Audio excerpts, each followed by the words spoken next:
Testing Habib's nail knowledge. That is me. I think I know it all when it comes to nails. We're going to find out if that is true right now on the Biz Talk.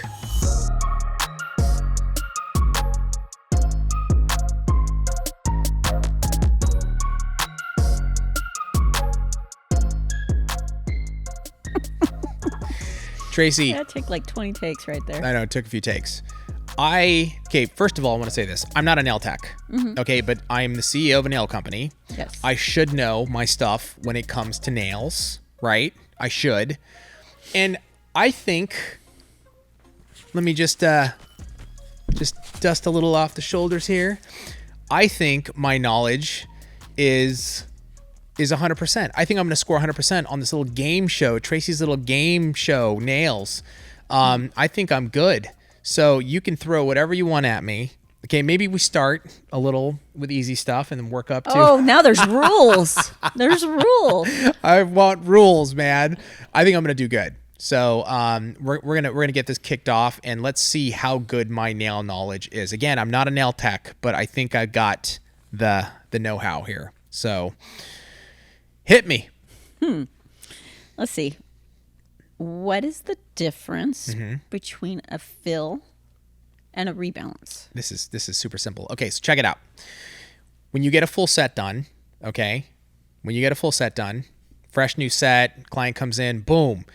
After a couple weeks, there's growth, right? There is growth. There's growth.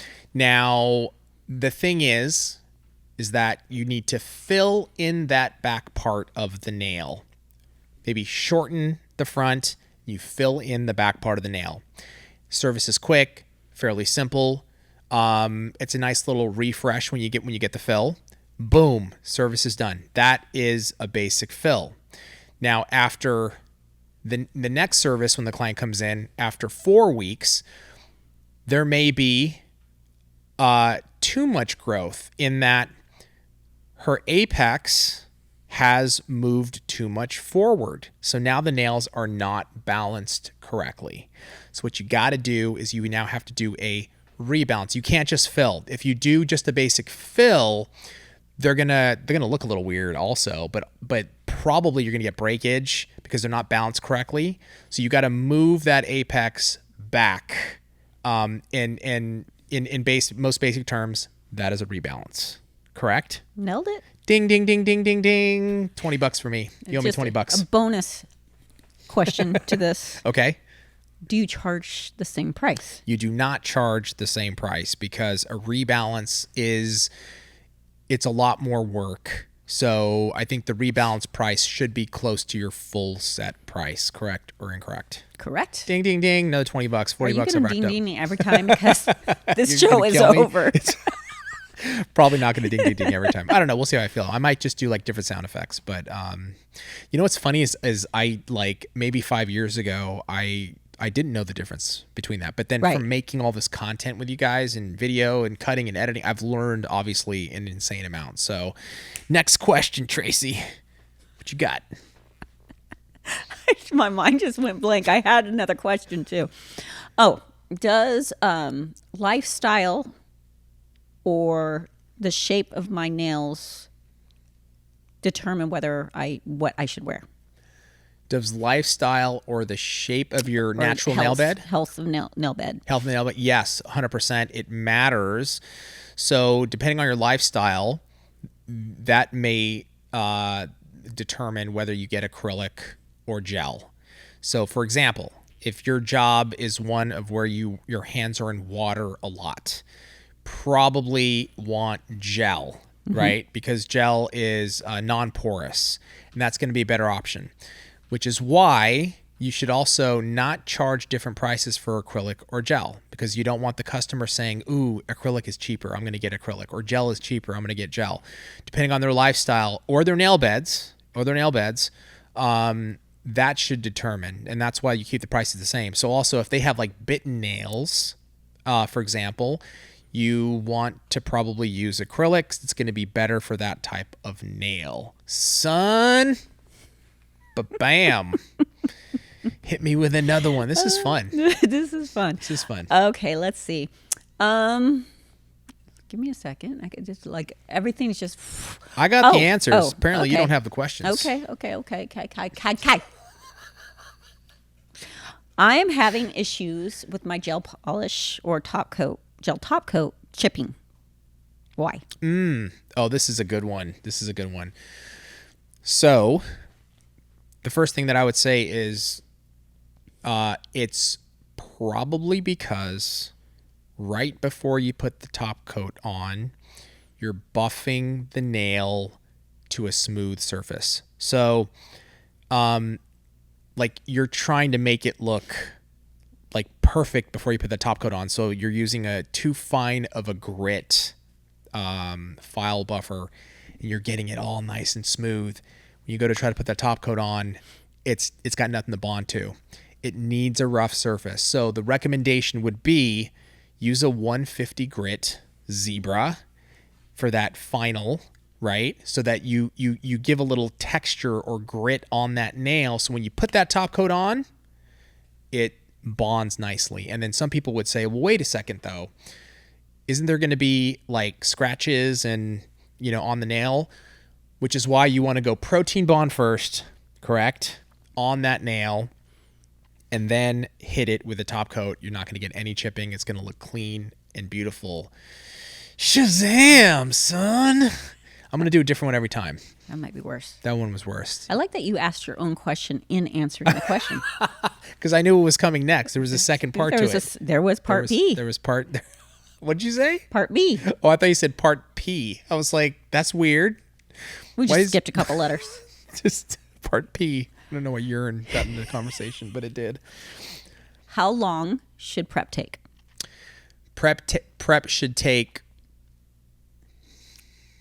I'm going to say 3 to 5 minutes. 5 minutes maximum. I know Tracey, no, maybe 2. 2 on the low side, on the maybe 5 on the high side maximum. I know we've seen people. Well, first of all, is that correct? Would you say that's correct? Okay, like 2 to 5, 3 to 5, somewhere around. But what's involved in prep? Ooh, this is a good one. So what's involved in prep is going to be pushing back the cuticles. You're going to then possibly remove any of that. When you push back the cuticles, you get that. Is it pterygium, or is it that whatever that the protein growth? The protein growth, and that kind of happens in that removing shines phase, right? You start there to get all that protein growth removed, and then come through the body of the nail to very lightly remove shine from the natural nail, and then you're going to cleanse it with Swipe. That's our dehydrator and cleanser, and then you're going to put 2 coats of protein bond. You're going to do 1 coat every nail. You're going to go back and do a second coat through the entire nail. Being also cautious not to flood the cuticles with the protein bond, because that can give issues too. That can cause lifting, right? If you do. Look at him. Dang. If you guys could see me right now, I'm doing the wave. What up? It's on camera. Well, I guess the ones I know if you're listening. If you're listening. Do that visual. Does the electric file do damage? The electric file does not do damage to the natural nail. Should I quote Greg? Please don't. I wouldn't have asked the question if you're gonna. It's not the tools that do damage. It's the fools that do damage. And I have experienced this firsthand, actually. Like, Greg and Tracey, they've, they take the e-file and they basically like put it on my wrist, and it's like it does not feel harm anything. Yeah. It doesn't feel anything. And also it's like that comparison, it's like you want to build a house. You're not using a hammer and nails. You're using power tools to build that house, right? Yeah. So that you don't like destroy your shoulder, and you don't destroy, like, you don't take 10 years. You're not going to take an axe and cut every tree down for your house. Dude. I'm going to build this house in about 100 years. It's going to take me 100, but it'll get done. No, the e-file does not do damage. You just need to be trained. You need to understand the different speeds for what you're doing with the e-file, prep, taking down bulk, all that stuff. It definitely does not do damage. You just have to be trained properly. Yep. And you can do just as much damage with an electric file as you can a hand file. If you my God. use each one improperly, Correct. damage. Same, exactly. Like if I'm, I mean, you can do damage with anything if used improperly, right? It's like I could go home and drink Clorox. Not going to do it. Like it's in my house. You can die. Exactly. Like anything, if not used properly, obviously, if I have to fix something at the house and I'm using, instead of a power drill and a screwdriver, this is a great comparison, actually. I feel more safe with the power drill, because if I'm screwing in a screw to do it by hand, I always slip. Oh, so always, true. yeah, I slip. And your wrist hurts at the dude, end. Yeah. It's instead I just slowly. I don't turn the power drill on full. Yeah, and like strip the freaking screw. I put it and I slowly just increase the speed, and it gets in, and I feel nothing. I feel good. So, well, I have a question for myself. What? I'm going to ask my own questions. Okay. What speeds on the electric file should you use prep or taking down bulk? Okay. Prep. I'm asking this because I don't know if I remember. And So you're asking a question you don't know. yeah, because I want to challenge myself, because the questions you've been asking, no challenge, kids. No. In all seriousness, I think I know. I think prep is like 3,000 to 5,000 RPMs. Yeah. Roughly. Yep. Taking down bulk, you want to be in that 15,000 RPMs. Around there. Yeah, 16? 12 to 16. Oh, 12 to 16. Okay. Depends. Okay. And those are really the two areas. Now, one would ask, well, my electric file I'm starting to create my own questions. 30,000 RPMs, why don't I use that? Yeah. It goes that fast. Why don't you use it? Yeah, well, my car also goes 150 miles an hour. Sometimes I do 150 miles an hour. I know you do. Yeah, I mean, it's obviously you don't want to use anything to its full. It's there for like a car too, right? I mean, the car can go that fast, but if you drive the car that fast every single day, first of all, you're probably going to kill yourself, but you're going to burn the car out. You're going to burn you're out. going to burn the engine out. Well, and different cars, different engines, Totally. different electric files, different torque. Yes. Everything. Yeah. Exactly. So let's see. What else you got? I got one. Mm-hmm. When doing acrylic nails, when I'm applying it, do I apply each pearl the same, or pick up the pearl in the same? Is it all the same consistency? Yeah, this is such a good question, and I only learned this maybe I would say like the last year, right? Like this level of detail in acrylic application from you guys. But the answer is no. It's this is what I didn't understand this. Depending on what process you are in building the acrylic nail, you're going to use the pearl is going to be a different consistency. So it's either going to be a little more clay-like or it's going to be more wet. So for example, initially when you're building the free edge of the acrylic nail, which is your guide for the rest of the nail, right? You're laying out your guide. It's very similar to like when you first if you're using tips, right? And you're doing acrylic, you're setting those tips down first. That's your guide. And then the second step is like you're overlaying the tip, right? And building the upper arch. So building that free edge is kind of that similar step. That consistency is going to be clay-like. You don't want that running all over the place and making it hard to control and like dripping off the form, right? So the way you do that is, I always see you guys, you always, you'll release a little bit of liquid while the pearl's on the brush. You release a little liquid onto the table towel. Yep. And then you go on, and it's more clay-like and easier to control to build that free edge, versus when you're building like the pearl, when you're doing cuticle work, when you're laying that pearl down, it needs to be more wet consistency, so that way you don't get a ledge, which can cause lifting. Yep. You want that to bond to the natural nail really nice. Yeah. That's your anchor, essentially, correct? Yes. So it has to be wet. In the same way, I think I've heard you make the comparison of like concrete. When you're making concrete, you're not making it like, dry. It's initially it's wet. It's wet. Yeah. So that way there's a good bond. So cuticle area more wet, free edge more clay-like, and then if you're doing like upper arch, if you're adding pearls, it's kind of in the middle, isn't it? Yeah, a little bit in the middle. Yep. It's not too wet. It's not too clay-like. Yep. And controlling the way that I always see them control consistency is, first of all, how much liquid is in the brush. So if you're doing a cuticle pearl, or you have to be aware of the amount of liquid. So if you don't want to release too much liquid out of the brush, right, or maybe at the same time, you don't want it to be too wet, which takes feel and practice of how much pressure to release that liquid off that dampen dish. And then also whether or not you release liquid on that table towel. Yeah. When you guys are doing cuticle work, you pick up the pearl and then you'll wait like 3 seconds or so, maybe 5 seconds, but you don't release it on the table towel. You just go right to the cuticle area and apply. Correct? Correct. Look at me go, Mom. You mentioned tips. Yes. Should I charge less for tips? You should not charge less for tips. Is that right? Yeah. Okay. You were looking at me and I was like, uh-oh. Oh, I thought I heard someone coming up the stairs. No. I was like, I thought I got one wrong. No, yeah, it's, if you're doing tips, you should charge the same. Yeah.